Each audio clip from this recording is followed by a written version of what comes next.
ఆశ్లేష నక్షత్రం 1వ పాదంలో మగబిడ్డ పుట్టినా ఆడబిడ్డ పుట్టినా సరే ఎలాంటి దోషము ఉండదండి. ఎలాంటి పరిహారాలు చేయించిన అవసరం లేదు, ఎలాంటి పూజలు చేయవలసిన అవసరం లేదు. ఆశ్లేష నక్షత్రం 2వ పాదంలో కనుక శిశువు జన్మించినట్లయితే ఆ పుట్టిన బిడ్డ పేరు మీద అన్నదానం చేయాలండి. ఆశ్లేష నక్షత్రం 3వ పాదంలో పుట్టినట్లయితే ఆ శిశువు యొక్క అమ్మ పేరు మీద అన్నదానం చేయాలి. ఆశ్లేష నక్షత్రంలోని చివరి పాదమైనటువంటి 4వ పాదంలో పుట్టినట్లయితే అమ్మాయి పుట్టినా అబ్బాయి పుట్టినా సరే తండ్రి పేరు మీద అన్నదానం చేయాలి. అయితే చాలా మందికి డౌట్ రావచ్చు, ఎప్పటిలోపు చేయాలి అండి అని. అన్నదానం అనేది శిశువు పుట్టిన 1 సంవత్సరం లోపు చేయాలండి. 1 సంవత్సరం వచ్చే లోపు ఈ పరిహారాలన్నీ కూడా పాటించాలి. శ్రీ దుర్గాదేవి జ్యోతిష్యాలయం. మీరు ఇప్పుడు వరకు ఎక్కడెక్కడో జ్యోతిష్యం చెప్పించుకుని నిరాశ చెంది ఉన్నారా? అయితే ఒక్కసారి గురువు గారికి ఫోన్ కాల్ చేసి చూడండి. ప్రేమ, పెళ్లి, ఉద్యోగం, రాజకీయం, విదేశీ ప్రయాణం, ధనం నిలకడగా లేకపోవటం, భార్యాభర్తల మధ్య గొడవలు, ఆస్తి తగాదాలు, అప్పుల బాధలు, స్త్రీ పురుషుల ఎలాంటి గుప్త సమస్యలకైనా ఎటువంటి సమస్యలకైనా ఒక్క రోజులోనే పరిష్కారం చూపుతారు. వీరు ఫోన్ నంబర్ 9542637206. ఇంట్రెస్ట్ ఉన్న వాళ్ళు ఎవరైనా ఏ టైంలోనైనా వీరు కాల్ చేయవచ్చు. ఈ ఆశ్లేష నక్షత్ర జాతకులు దక్షిణం వైపు ఉన్న ఇళ్లల్లో నివసించకపోవటమే మంచిది. దక్షిణ వైపు ఉన్న ఇళ్లల్లో కనుక నివసించినట్లయితే అభివృద్ధి అనేది స్లోగా ఉంటుందండి. ఈ ఆశ్లేష నక్షత్రము నక్షత్రాల్లో 9వది. అంటే 27 నక్షత్రాల్లో ఇది 9వ నక్షత్రము. ఈ నక్షత్రానికి అధిపతి బుధుడు. కాబట్టి ఈ నక్షత్రంలో జన్మించిన వారికి బుద్ధి కుశలత ఎక్కువగా ఉంటుంది. ఈ యొక్క నక్షత్రానికి అధిదేవత సర్పము అంటే పాము. ఇది కర్కాటక రాశికి చెందినది. ముందుగా ప్రేక్షకులకు నేను చెప్పాలనుకున్నది ఏంటంటే, చాలా మందికి నేను చెప్తున్న స్వభావాలు ఆడవారికి వర్తిస్తుందా లేదా మగవారికి వర్తిస్తుందా అని డౌట్లు వస్తున్నాయి. నేను చెప్తున్న ప్రతి వీడియో కూడా ఆడవారికి మగవారికి ఇద్దరికి వర్తిస్తుందండి. ఒకవేళ పర్టికులర్ గా ఆడవారి గురించి చెప్తే నేను టైటిల్లో మెన్షన్ చేస్తాను. ఇక అసలు విషయానికి వస్తే, ఆశ్లేష నక్షత్రంలో జన్మించిన వారు ఆరోగ్యకరమైన శరీరాకృతిని కలిగి ఉంటారు. అలాగే ఆశ్లేష నక్షత్రం వారికి వాక్చాతుర్యం ఎక్కువగా ఉంటుంది. అంటే వీరు ఎప్పుడైనా ప్రసంగం ఇచ్చారనుకోండి, అంటే అందరి ముందు ఏమైనా మాట్లాడారనుకోండి, ఆ యొక్క ప్రసంగం అందరినీ మంత్రముగ్ధుల్ని చేస్తుంది. కొత్త వ్యక్తులతో మాట్లాడటానికి ఇష్టపడతారు. ఒక్క టాపిక్ గురించి గంటల కొద్దీ చర్చించడానికి ఇష్టపడరు. అంటే ఒకే దానిపైన పదే పదే మాట్లాడటానికి ఇష్టపడరు. దేని గురించి కూడా ఎక్కువగా మాట్లాడరు, ఎక్కువగా ఆలోచించరు. ఎంతవరకు అయితే అవసరమో అంతే మాట్లాడతారు, అంతే ఆలోచిస్తారు. ఈ నక్షత్రంలో జన్మించిన వారి మంచి లక్షణాల్లో ఇది ఒకటి అని చెప్పవచ్చు. అంటే దీర్ఘాలోచన చేసి బుర్ర పాడు చేసుకోరు. ఈ నక్షత్రంలో జన్మించిన వారికి చిన్న కళ్ళు ఉంటాయి. అందమైన చిన్న కళ్ళతో ముఖం చాలా కలగా ఉంటుంది. వీరి ముఖంపై పుట్టుమచ్చ కానీ లేదా ఏదైనా దెబ్బ తగిలిన గుర్తు కానీ ఉండవచ్చు. వీరిలో ఉన్న తెలివితేటలు అలాగే న్యాయకత్వ లక్షణాలు, వీరిలో ఉండే న్యాయకత్వ సామర్థ్యం వీరి ఉన్నత స్థాయికి వెళ్లేందుకు వీరికి సహాయపడతాయి. కానీ ఈ నక్షత్రంలో జన్మించిన వారి స్వేచ్ఛలో కనుక ఎవరైనా జోక్యం చేసుకుంటే వీరికి అస్సలు ఇష్టం ఉండదు. అనగా వారికి నచ్చినట్లే వారు బ్రతుకుతారు. వీరి జీవితంలో ప్రతి సెకను ప్రతి మినిట్ కూడా వారికి నచ్చినట్లే బ్రతుకుతారు. ఎవరిపైన ఆధారపడరు, అలాగే ఎవరు చెప్పిన మాట వినరు. వారికి చెయ్యాలి అనిపించింది చేస్తారు, చెయ్యొద్దు అని నిర్ణయించుకున్నది ఎంతమంది చెప్పినా సరే వినరు. అంటే వారిపైన ఎవరైనా షరతులు పెడితే వారికి అస్సలు నచ్చదు, వారిని అసలు పట్టించుకోరు. నిర్మోహమాటంగా నాకు నచ్చిందే చేస్తాను ముఖం మీద చెప్పే స్వభావం వీరికి ఉంటుంది. కాబట్టి ఈ ఆశ్లేష నక్షత్రంలో జన్మించిన వారితో ఎప్పుడైనా సంభాషిస్తే సున్నితంగా చెప్పే విధానంలోనే చెప్పాలి. డిమాండ్ చేస్తే వీరికి అస్సలు నచ్చదు. ఉదాహరణకు ఏదైనా పని వీరు చేయాలి అని నిర్ణయించుకున్నారనుకోండి, వేరే వారు ఎవరైనా వీరి దగ్గరికి వచ్చి వీరు నిర్ణయించుకున్న పని నువ్వు చేయాలి అని కనుక వీరిని డిమాండ్ చేస్తే కావాలని దాన్ని చేయరు. అలాంటి లక్షణం కూడా వీరిలో ఉంటుంది. అలాగే ఆశ్లేష నక్షత్రంలో జన్మించిన వారికి స్నేహితులు ఎక్కువగానే ఉంటారు. అలాగే స్నేహితుల కోసం ఏదైనా సరే చేయగలరు. స్నేహానికి ఎక్కువగా ప్రాధాన్యతనిస్తారు. ఇక వీరి స్వభావాన్ని పక్కన పెడితే కొన్నిసార్లు వీరి కోపం వల్ల కూడా వీరి శత్రువుని ఎక్కువగా పెంచుకుంటారు. అంటే వీరికి ఉన్న కోపం వల్ల, వీరికి ఉన్న ఆవేశం వల్ల వీరిపై కొందరు వ్యతిరేకించేలా చేస్తుంది. కాబట్టి ఎల్లప్పుడూ కూడా ఆశ్లేష నక్షత్ర జాతకులు కోపాన్ని నియంత్రణలోనే ఉంచుకోండి. అయితే వీరు చాలా స్నేహపూర్వకంగా, మర్యాదగా, సామాజికంగా ఉంటారు. వీరిలో ఉన్న ఒక గొప్ప లక్షణం ఏంటంటే, ఏదైనా సమస్య రాకముందే దాన్ని విశ్లేషించగలరు. ఎవ్వరినీ గుడ్డిగా నమ్మరు. గుడ్డిగా ఎవరిని పడితే వారిని నమ్మటం వీరి స్వభావం కాదు. ఆ యొక్క అనుమానపు స్వభావమే ఆశ్లేష నక్షత్రంలో జన్మించిన వారిని మోసం నుండి కాపాడుతుంది అని చెప్పవచ్చు. అంటే ఇతరుల చేతిలో మోసపోకుండా కాపాడుతుంది.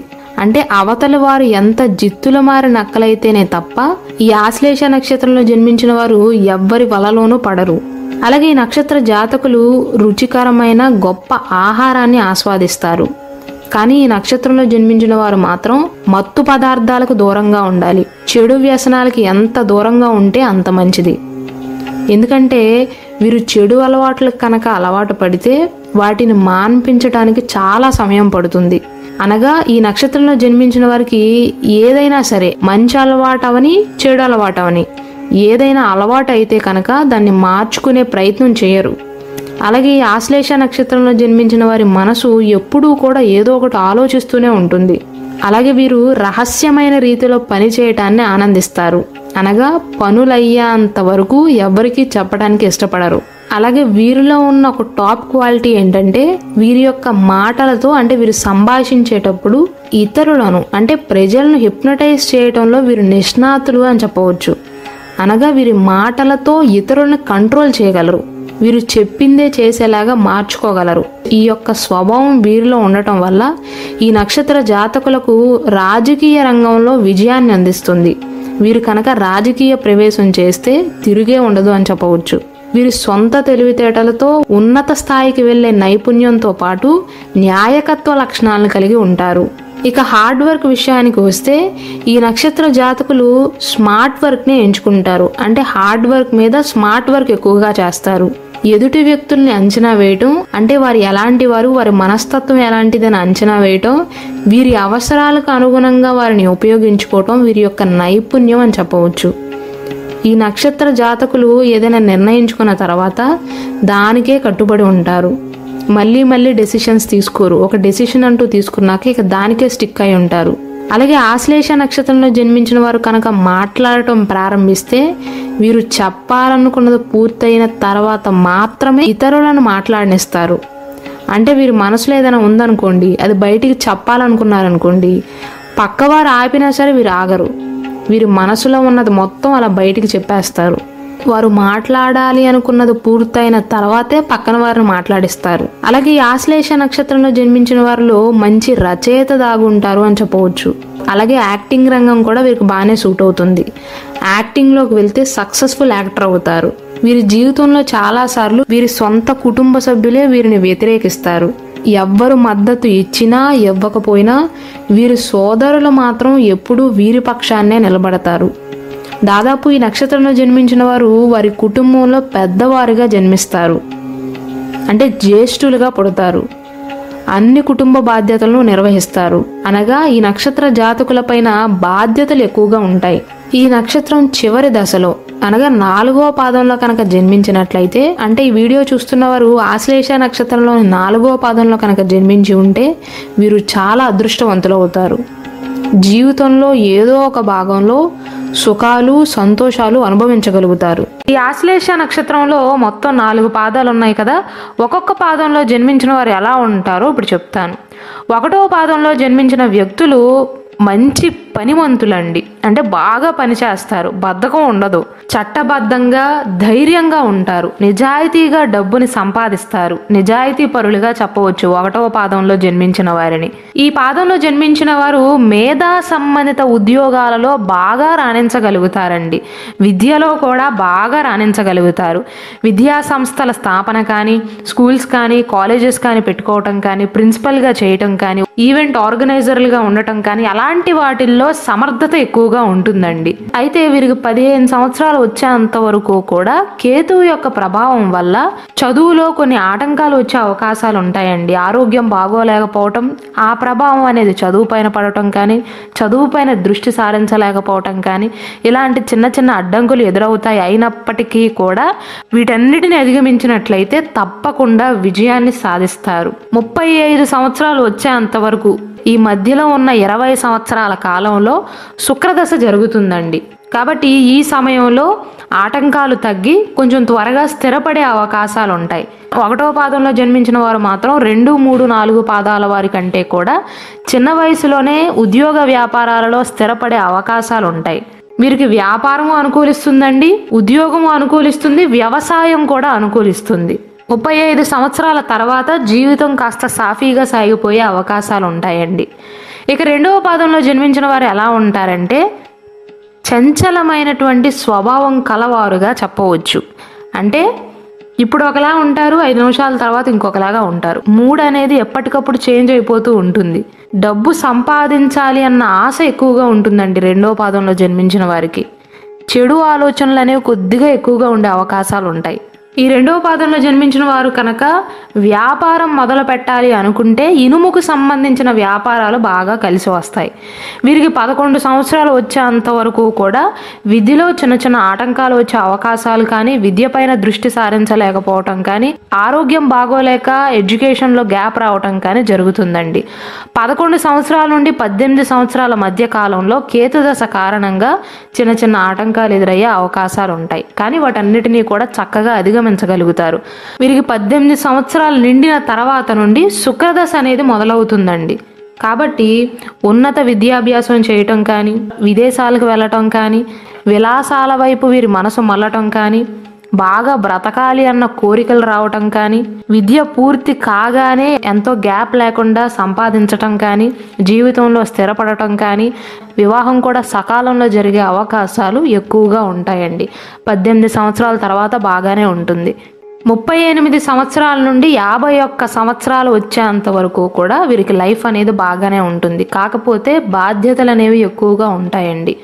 51 సంవత్సరాల నుండి 69 సంవత్సరాల వరకు రాహు యొక్క ప్రభావం వల్ల కొన్ని సమస్యలు వస్తాయి. వయసుకు మించిన రెస్పాన్సిబిలిటీస్ అనేవి ఎక్కువగా ఉంటాయండి. 69 సంవత్సరాల నుండి మిగిలిన సమయం, వృద్ధాప్య సమయం అనేది ఇబ్బందులు లేకుండా సాఫీగా సాగుతుంది. ఇక మూడవ పాదంలో జన్మించిన వారు ఎలా ఉంటారంటే ఆశ్లేష నక్షత్రంలోని మూడవ పాదంలో జన్మించిన వ్యక్తులను శారీరకంగా బలహీనులుగా చెప్పవచ్చండి. తరచుగా అనారోగ్య సమస్యల బారిన పడే అవకాశాలు ఉంటాయి. అయితే మూడవ పాదంలో జన్మించిన స్త్రీలతోనైనా పురుషులతోనైనా సరే చాలా జాగ్రత్తగా ఉండాలి. ఎందువలన అంటే వీరిని ఎవరైనా ఇబ్బంది పెడితే మాత్రం ఖచ్చితంగా పగ తీర్చుకునే స్వభావం అండి. వీరి జోలికి రానంత వరకు ఎవరిని ఏమీ అనరు, ఎవరి గురించి పెద్దగా పట్టించుకోరు. కానీ ఒకవేళ మూడవ పాదంలో జన్మించిన వారిని కనుక ఎవరైనా ఇబ్బంది పెడితే లేదా ఇబ్బంది పెట్టాలి అని చూస్తే ఖచ్చితంగా పగ తీర్చుకుంటారు. ఆ విషయంలో మాత్రం చెడ్డవారుగా చెప్పవచ్చు. అంతే తప్ప ఎవరు ఏమనకపోతే వీరు ఏమనరండి. ఈ మూడవ పాదంలో జన్మించిన వారికి స్థిరమైన అభిప్రాయాలు ఉంటాయండి. శ్రమించి పనిచేసే గుణం ఉంటుంది. వీరికి కూడా 7 సంవత్సరాల నుండి 14 సంవత్సరాల మధ్యలో ఉన్న 7 సంవత్సరాల్లో కేతు యొక్క ప్రభావం వల్ల విద్యలో చిన్న చిన్న ఆటంకాలు ఎదురయ్యే అవకాశాలు కానీ, ఆరోగ్యం బాగోలేకపోవటం, ఆ ప్రభావం అనేది చదువు పైన పడటం ఇలాంటివి జరిగే అవకాశాలు ఉన్నాయి. 14 సంవత్సరాలకే వీరికి శుక్రదశ అనేది మొదలవుతుందండి. కాబట్టి కళాశాలలో విద్యా విషయంలో బాగా రాణించగలుగుతారు. 14 నుండి 34 సంవత్సరాల మధ్య కాలంలో వీరికి బాగానే ఉంటుంది. 34 సంవత్సరాల తర్వాత కొద్దిగా రెస్పాన్సిబిలిటీస్ అనేవి పెరుగుతాయండి. అంటే ఒక రకంగా వయస్సుకు మించిన భారంగా చెప్పవచ్చు. ఇక 4వ పాదంలో జన్మించిన వారి గురించి చెప్పుకున్నట్లయితే 4వ పాదంలో జన్మించిన వారికి కొద్దిగా ఆశలు ఎక్కువగా ఉంటాయండి. చిన్నప్పుడు తల్లిదండ్రుల మాటలు కూడా పెద్దగా వినిపించుకోరు. అంటే వీరు పెద్దవారు అయ్యేంత వరకు, వీరికి వారి వయసు వచ్చేంత వరకు కూడా రెస్పాన్సిబిలిటీస్ని తెలుసుకోలేకపోతారు. అయితే ఈ 4వ పాదంలో జన్మించిన వారికి విద్యాభ్యాసం పూర్తి అవగానే, ఎడ్యుకేషన్ అనేది పూర్తి అవగానే త్వరగా స్థిరపడే అవకాశాలు ఉంటాయండి. సకాలంలో వివాహం జరిగే అవకాశాలు ఉంటాయి. అయితే చాలా మొండి స్వభావాలండి 4వ పాదంలో జన్మించిన వారు మాత్రం. పట్టుదల అనేది విపరీతంగా ఉంటుంది. ఎవరు ఎన్ని చెప్పినా వినరు. చివరికి వారి తల్లిదండ్రులు చెప్పినా సరే ఎవ్వరి మాటలు కూడా పెద్దగా పట్టించుకోరు, తోచిందే చేస్తారు. ఆ విషయంలో మాత్రం మూర్ఖత్వం ఉంటుంది. రాజకీయాలపైన ఆసక్తి ఉంటుంది. అడ్డంకుల నడుమ వీరి చదువులు అనేవి సాగుతాయండి. అంటే చదువుకునే వయసులో చిన్న చిన్న అడ్డంకులు, ఆటంకాలు, అవాంతరాలు వచ్చే అవకాశాలు ఉంటాయి. ఏదేమైనా సరే చదువుని ఖచ్చితంగా పూర్తి చేయగలుగుతారు. జీవితంలో ఎదురయ్యే న్యాయపరమైన చిక్కులను అధిగమిస్తారు. ఈ ఆశ్లేష నక్షత్ర జాతకులకు సాధారణంగా సర్పదోషాలనేవి అధికంగా ఉంటాయండి. కాబట్టి తగిన జాగ్రత్తలు తీసుకోవాలి. ఈ ఆశ్లేష నక్షత్రం అనేది రాక్షసగణ నక్షత్రం కాబట్టి విపరీతమైనటువంటి పట్టుదల ఉంటుందండి. అంటే ఒక రకంగా నేను పట్టిన కుందేలుకు మూడే కాళ్ళు అన్నట్లుగా వాదిస్తారు. ఎవరు ఏం చెప్పినా సరే వినిపించుకోరు, వినరు కూడా. వీరికి సోమవారం, గురువారం అదృష్ట రోజులుగా చెప్పవచ్చండి. 2, 5 ఈ 2 సంఖ్యలు కూడా అదృష్ట సంఖ్యలుగా చెప్పవచ్చు.